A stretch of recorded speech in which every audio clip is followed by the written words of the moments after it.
Assalamualaikum warahmatullahi wabarakatuh. Waalaikumsalam warahmatullahi wabarakatuh. Selamat pagi semuanya. Pagi. Gimana kabarnya? Alhamdulillah baik. Oke, jadi hari ini saya akan menjelaskan tentang prosedur pengembangan modul.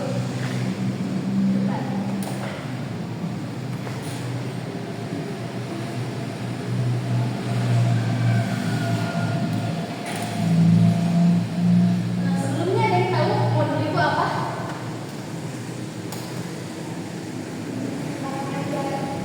Ya, ada yang tahu lagi? Modul itu adalah bahan ajar yang disusun secara sistematis untuk membantu peserta didik belajar secara mandiri. Nah, modul itu dapat berupa buku, presentasi digital, atau bahan ajar lainnya. Nah, jadi cara pengembangan modul itu ada 3 cara. Yang pertama itu adaptasi, yang kedua kompilasi, yang ketiga menulis.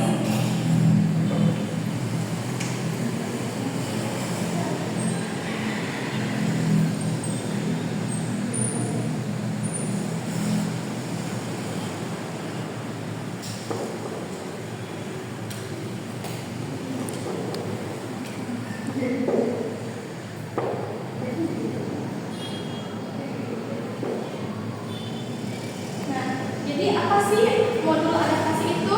Jadi, modul adaptasi adalah bahan belajar yang dikembangkan berdasarkan buku yang sudah ada di pasaran.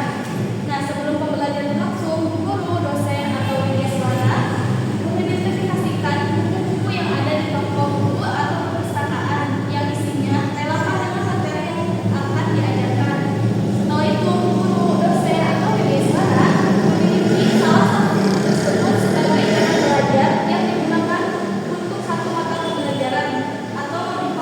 Nah, buku tersebut digunakan dalam kegiatan pembelajaran secara utuh atau sebagian dengan dilengkapi panduan belajar. Pengembangan panduan belajar bersifat melengkapi buku tersebut dengan semacam petunjuk pembelajaran. Nah, poin yang kedua yaitu kompilasi. Nah, modul kompilasi itu ialah bahan belajar yang dikembangkan atas dasar buku-buku yang ada di pasaran. Contohnya artikel jurnal, kayak artikel jurnal ilmiah, dan jurnal yang sudah ada sebelumnya.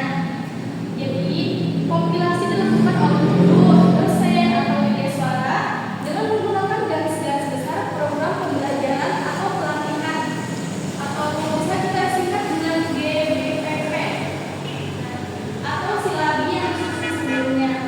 Terus poin ketiga yaitu menulis. Nah, jadi menulis ini ialah pengembangan modul yang paling ideal bagi guru, dosen, atau media suara. Menulis sendiri, modul yang dipergunakan dalam pembelajaran adalah pembuktian dirinya sebagai seorang yang profesional. Bagi guru, dosen, atau media suara, menulis modul itu merupakan tugas pokok yang ditandai sebagai kegiatan pengumpulan angka kredit. Nah, angka kredit yang diperoleh guru, dosen, atau media suara tersebut dari kegiatan menulis modul ini sangatlah tinggi nilainya, sehingga akan mengantarkan seorang mencapai jabatan tertinggi. Nah, hal tersebut sesuai dengan tingkatan kesulitan dalam mengerjakannya. Jadi, menulis modul itu memiliki tingkat kesulitan yang paling tertinggi. Nah, dibandingkan dengan kedua cara lain, dibandingkan dari adaptasi dan kompilasi ini. Terus selanjutnya itu ada langkah-langkah pengembangan modul. Nah, jadi ada yang pertama tuh ini langkah-langkah ya.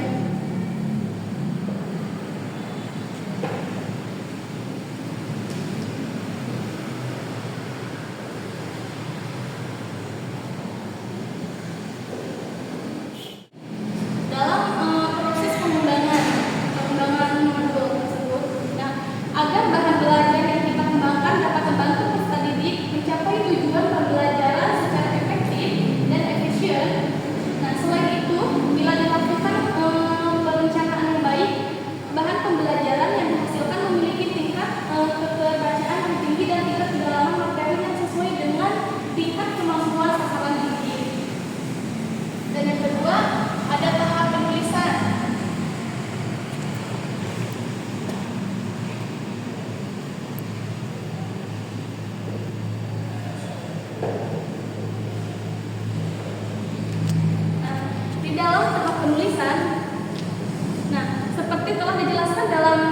bagian terdahulu bahwa dari tahap perencanaan diharapkan dapat menghasilkan suatu rencana modul yang dituangkan dalam garis besar isi modul atau GBIM. Nah, jadi GBIM ini tuh berisi tentang sasaran atau peserta diklat, nah, tujuan umum atau khusus, materi atau isi pelajaran, media yang digunakan, dan strategi penilaian. Sebagai penulis, sebaiknya menggunakan GBIM ini secara cermat. Untuk apa? Untuk kemudian melakukan langkah berikut nih. Jadi setelah melakukan tahap penulisan, itu harus melakukan langkah-langkah yang poin ini ada langkah-langkahnya lagi tuh.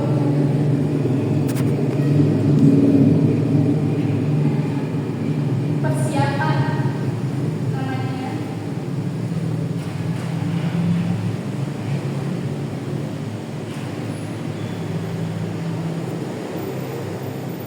Nah, ada namanya rancangan.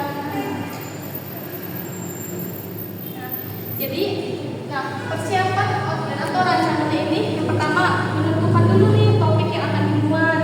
Nah, selanjutnya mengatur urutan topik-topik sesuai dengan urutan tujuan pembelajaran.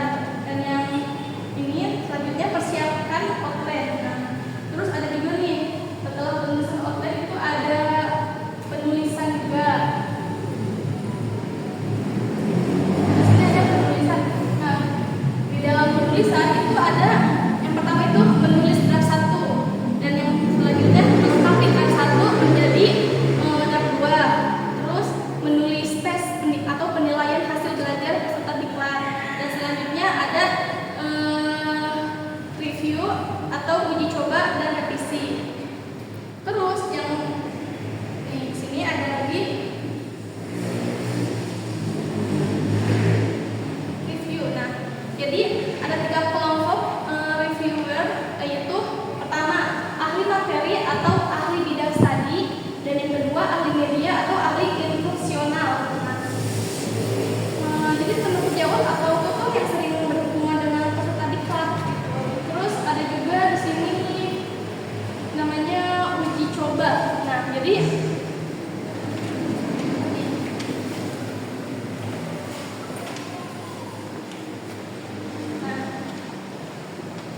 ada uji coba. Jadi uji coba itu ada 2 macam uji coba.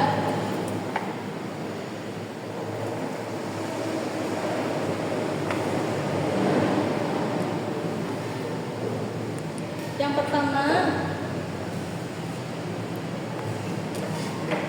uji coba tatap muka.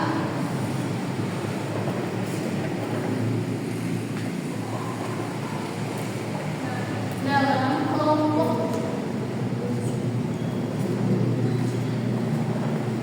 kecil. Dan yang kedua ada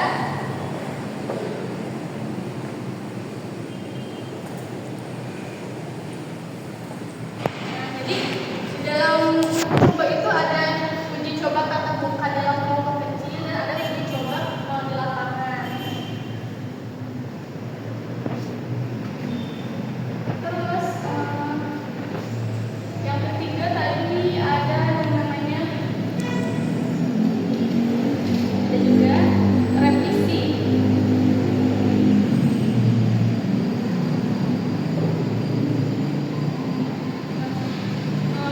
Apa sih tujuan revisi ini? Jadi tujuan diadakannya review dan uji coba itu adalah untuk perbaikan bahan belajar.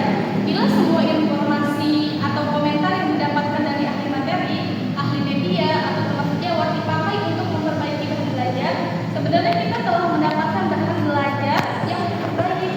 Nah, apabila hasil uji coba kelompok kecil atau uji coba lapangan yang tadi nih ini dijadikan dasar untuk memperbaiki modul, maka kita telah mendapatkan modul yang lebih baik lagi. Nah, dengan demikian modul tersebut telah siap untuk masuk dalam tahap berikutnya, yaitu tahap finalisasi atau penyelesaian. Jadi tahap selanjutnya itu ada tahap finalisasi dan pencetakan. Jadi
ada langkah-langkah yang harus kita perhatikan dalam menggunakan modul di sekolah. Yang pertama itu menetapkan atau menggariskan tujuan instruksional umum atau PIU. Nah, yang akan dicapai dengan mempelajari modul tersebut. Yang kedua, merumuskan tujuan instruksional khusus atau PIK yang merupakan perincian atau pengkhususan dari tujuan instruksional umum tadi. Nah, yang ketiga itu menyusun soal-soal penilaian untuk mengukur sejauh mana tujuan instruksional khusus tercapai. Yang keempat, identifikasi pokok materi pembelajaran yang sesuai dengan setiap tujuan instruksional khusus. Dan yang terakhir, kelima, itu ada mengatur atau menyusun pokok-pokok materi tersebut dalam urutan yang logis dan fungsional. Nah, selanjutnya itu ada identifikasi pokok materi pelajaran yang sesuai dengan setiap ujian instruksional khusus. Pertama, mengatur menyusun pokok-pokok materi tersebut di dalam urutan yang logis dan fungsional. Yang kedua, itu tuh menyusun langkah-langkah kegiatan belajar murid atau menyusun atau menulis. Program secara perinci meliputi pembuatan semua unsur modul, yakni petunjuk guru, lembar kegiatan murid, lembar kerja murid, lembar jawaban, lembar penilaian atau dinamakan tes, dan lembar jawaban tes. Secara garis besarnya, penyusunan modul atau pengembangan modul tentu dapat mengikuti langkah-langkah berikut. Yang pertama, merumuskan sejumlah tujuan secara jelas, spesifik dalam bentuk kelakuan siswa yang dapat diamati dan diukur. Selanjutnya, urutan tujuan itu yang menentukan langkah-langkah yang diikuti dalam modul itu. Terus ada juga tes diagnostik untuk mengukur latar belakang siswa, pengetahuan dan kemampuan yang telah dimilikinya sebagai prasyarat untuk menempuh modul itu. Nah, terus ada juga menyusun alasan atau rasional pentingnya modul ini bagi siswa. Ia harus tahu apa gunanya ia mempelajari modul ini.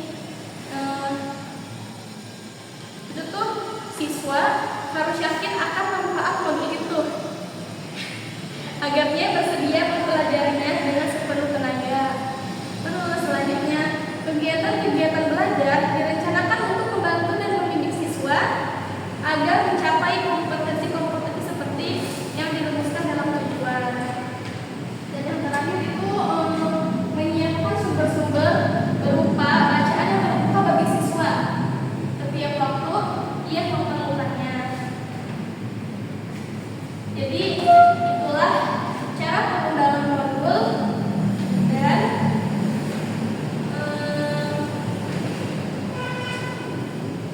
langkah-langkah pengembangan modul. Begitu. Oke, jadi itulah cara pengembangan modul dan langkah-langkah pengembangan modul. Apakah ada yang ingin dipertanyakan? Izin bertanya, Ya, silakan. kenapa sih dalam pembelajaran itu bisa dibutuhkan? Oke, jadi modul dalam pembelajaran itu sangat penting. Nah, kenapa? Karena dia tuh memiliki banyak manfaat yang mendukung proses belajar dan pembelajaran. Nah, jadi berikut ini ada beberapa ada beberapa hal-hal penting mengapa kita harus memakai modul.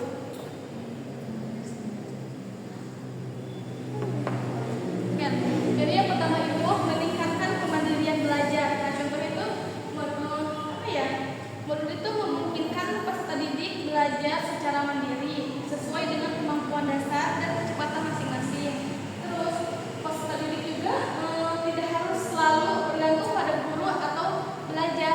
Jadi kalau si guru sudah punya modul, jadi dia nggak usah.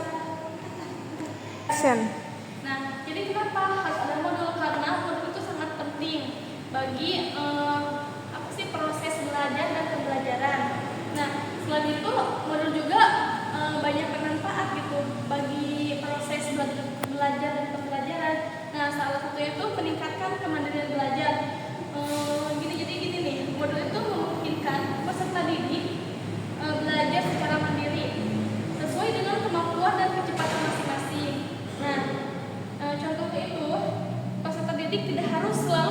pada guru atau si ini pengajar gitu. Terus ada juga nih contohnya menyediakan contoh. Ada juga manfaat lain kayak menyediakan struktur dan panduan. Jadi modul itu menyajikan materi pembelajaran secara terstruktur dengan langkah-langkah yang jelas sehingga peserta didik memahami alur belajar. Nah, biasanya dilengkapi dengan video, pembelajaran contoh dan latihan. Nah, terus ada juga nih manfaat juga kayak mendukung pembelajaran berbeda. Nah, modul dapat disesuaikan dengan kebutuhan individu baik untuk siswa dengan kemampuan tinggi maupun yang membutuhkan lebih banyak dukungan. Manfaat selanjutnya meningkatkan aksesibilitas. Nah, dengan modul siswa dapat belajar kapan saja dan di mana saja, bahkan tanpa pengawasan langsung dari guru gitu. Terus sangat relevan dalam pembelajaran jarak jauh atau online. Terus manfaat selanjutnya memudahkan evaluasi. Nah, jadi modul itu biasanya dilengkapi dengan latihan soal atau evaluasi yang membantu mengukur pemahaman diri terhadap pembelajaran yang dipelajari. Jadi intinya gini, modul itu membantu menciptakan pembelajaran yang lebih fleksibel, efektif, dan sesuai dengan kebutuhan individu siswa. Nah, kehadirannya mempermudah guru dan peserta didik untuk mencapai tujuan pembelajaran secara lebih sukarela dan terukur gitu. Ada yang lagi yang mau ditanyain? Aku dulu. Ada yang mau bertanya lagi? Ada saya. Ya, silakan. Bagaimana cara memastikan modul sudah baik? Modul sudah baik, ya. Jadi kita tuh gimana sih cara memastikan modul itu sudah baik? Nah, itu tuh ada banyak beberapa langkah. Yang pertama itu, salah satunya itu ada validasi data. Nah, jadi contohnya itu kita memeriksa apakah materi dalam modul sesuai dengan tujuan pembelajaran.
Jika modul berbasis digital atau melibatkan teknologi, pelatihan diperlukan untuk memastikan guru memahami cara penggunaannya.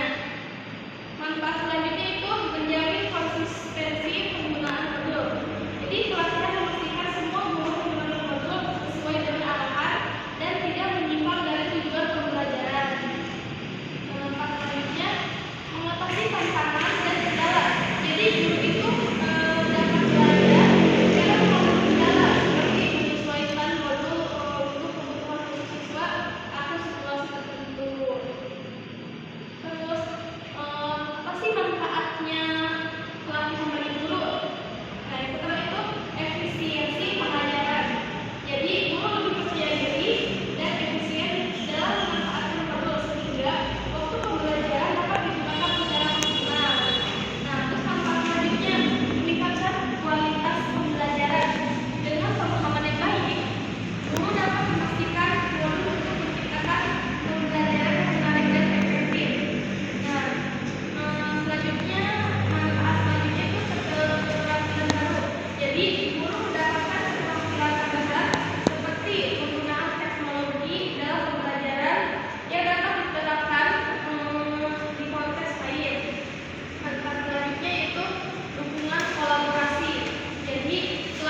sini ada yang bisa menjelaskan apa sih itu adaptasi modul adaptasi?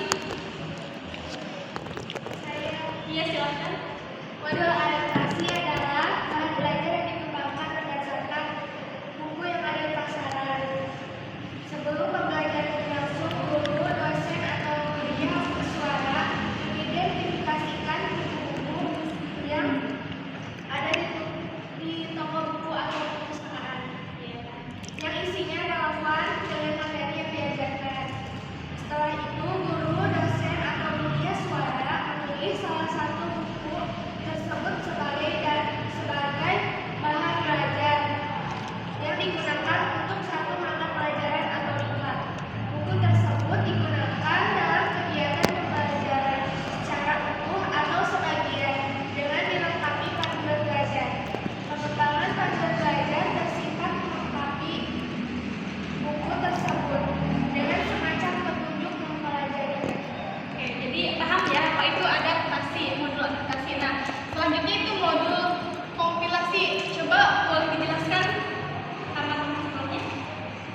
Jadi komunikasi itu bahan belajar yang dikembangkan atas dasar buku-buku yang ada di pasaran, artikel jurnal ilmiah dan modul yang sudah ada sebelumnya. Komunikasi juga dilakukan oleh guru, dosen atau media suara dengan menggunakan dasar program pembelajaran atau pelatihan BPP atau silari yang disebut.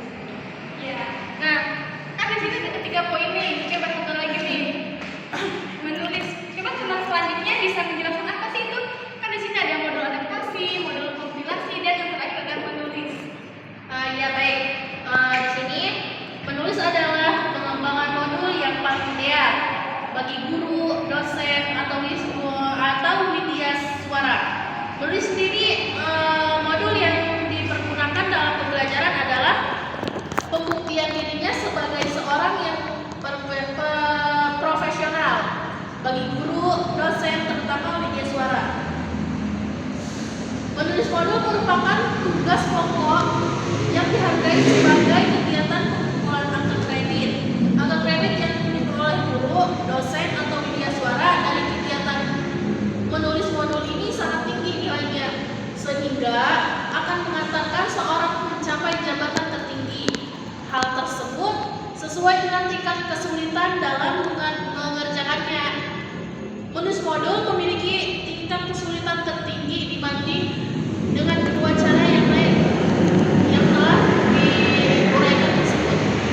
Oke, jadi itu 3 poin tadi ya. Nah, jadi saya ingin meminta kepada kalian siapkan satu kertas dan tulis kesimpulan dari 3 poin. Contohnya dari Teh Ayu yang tadi adaptasi. Nah, coba jemput lagi ke dalam buku tadi dan Risa yang kompilasi dan yang terakhir kedua yang menulis. Nanti setelah disimpulkan kembali, kumpulkan kepada saya. Saya tunggu ya. Baik. Yang kosong.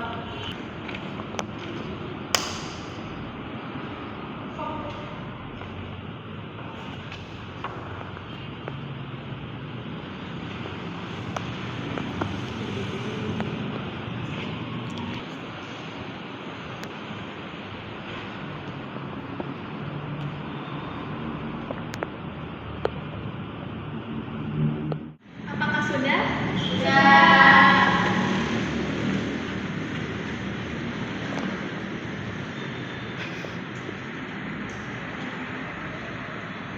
Baik, terima kasih atas kesimpulannya.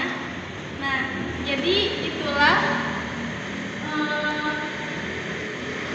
cara pengembangan modul dan mata pengembangan modul. Nah, menurut kalian modul itu penting gak sih bagi siswa dan guru? Penting Bagi- banget. Ya. Tadi kan saya sudah menjelaskan sangat penting. Nah, kenapa itu bisa penting? Karena Agar memudahkan peserta didik untuk belajar dengan efektif dan efisien.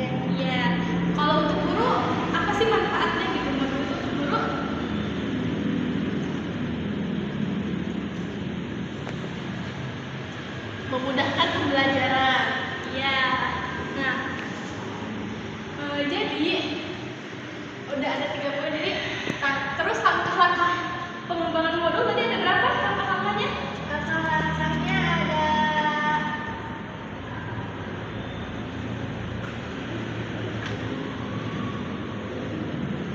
ada 5. Ya, coba sebutkan kembali. Yang pertama, Tahap perencanaan. oke, tahap perencanaan. Kedua, Tahap penulisan. selanjutnya, Uji coba. terus, Ada revisi.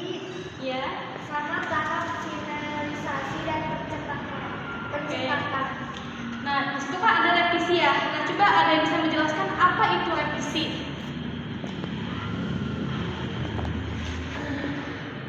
Revisi itu tujuan diadakannya review dan uji coba untuk perbaikan bahan belajar dan semua informasi atau komentar yang didapatkan dari ahli materi, ahli media, dan teman sejawat dipakai untuk memperbaiki bahan belajar.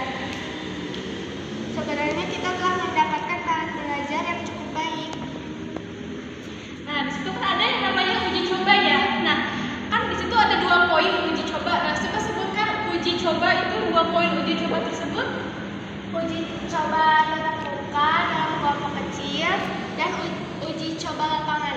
Nah, jadi setelah saya jelaskan cara pengembangan modul, terus langkah-langkah pengembangan modul,